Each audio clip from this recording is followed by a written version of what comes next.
एक बार की बात है, राजा अकबर व उनके प्रिय बीरबल के बीच कुछ मनमुटाव हो गया। इसके चलते राजा ने बीरबल को राज्य से दूर जाने की सजा दे दी।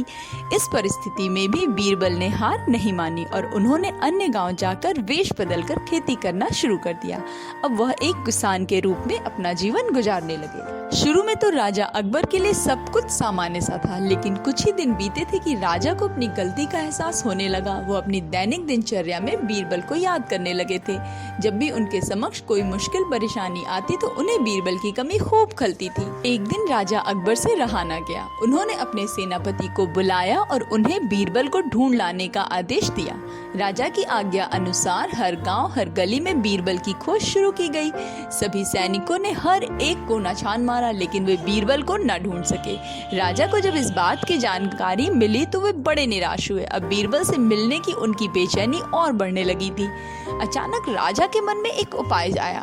उन्होंने आदेश दिया कि सभी गांव के मुखिया को ये संदेश भेजा जाए कि उन सभी को एक बर्तन के अंदर बुद्धि डालकर राजा को भेजना होगा। जो भी इस आदेश को पूरा नहीं करेगा उसे इसके बदले एक बर्तन में हीरे जवाहरात भरकर राजा को भेजना पड़ेगा। सभी गांववासी राजा के इस अजीबोगरीब आदेश को सुनकर बड़े परेशान हुए। सभी ये सोचकर हैरान थे कि बुद्धि को किस तरह से एक बर्तन में भरा जाए। बुद्धि तो सभी के पास उपलब्ध थी, लेकिन उसे किस तरह एक बर्तन में डालना है ये सोचकर सभी परेशानी में थे। ऐसा न कर पाने की अवस्था में उन्हें उसी बर्तन को कीमती हीरे जवाहरातों से भरना था, जो कि इससे भी बड़ी समस्या थी। वहीं जिस गांव में बीरबल एक सामान्य किसान का वेश बनाकर रह रहे थे, वहां भी राजा का यह आदेश चर्चा का विषय बना हुआ था। गांव के सभी बड़े बुजुर्ग निराश होकर बैठे हुए थे कि वहां पर बीरबल आए और उन्होंने कहा कि वो इस समस्या का समाधान निकाल सकते हैं। पहले तो किसी को भी इस बात का यकीन नहीं हुआ, लेकिन उनके पास बीरबल पर विश्वास करने के अलावा और कोई रास्ता नहीं था। इसलिए इस काम की बागडोर बीरबल को सौंपी गई।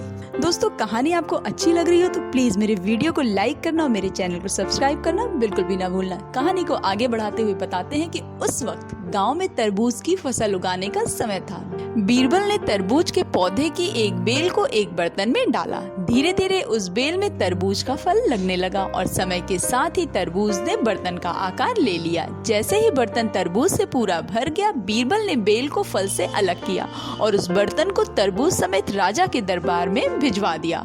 साथ में यह संदेश भी भिजवा दिया कि उस बर्तन के अंदर ही बुद्धि भरी हुई है और राजा को बर्तन को बिना तोड़े ही बुद्धि को निकालना होगा। जैसे ही राजा ने तरबूज से भरा हुआ बर्तन देखा, वो उसे निकालने की शर्त सुनी तो उन्हें यकीन हो गया कि ऐसा विचार केवल बीरबल का ही हो सकता है। उन्होंने जल्दी से अपना घोड़ा मंगवाया और बीरबल को अपने साथ वापस लाने के लिए गांव की ओर चल दिए। कहानी से हमें यही सीख मिलती है कि हर मुश्किल सवाल का कोई न कोई जवाब जरूर होता है। हमें केवल थोड़ा हटकर सोचने की जरूरत होती है।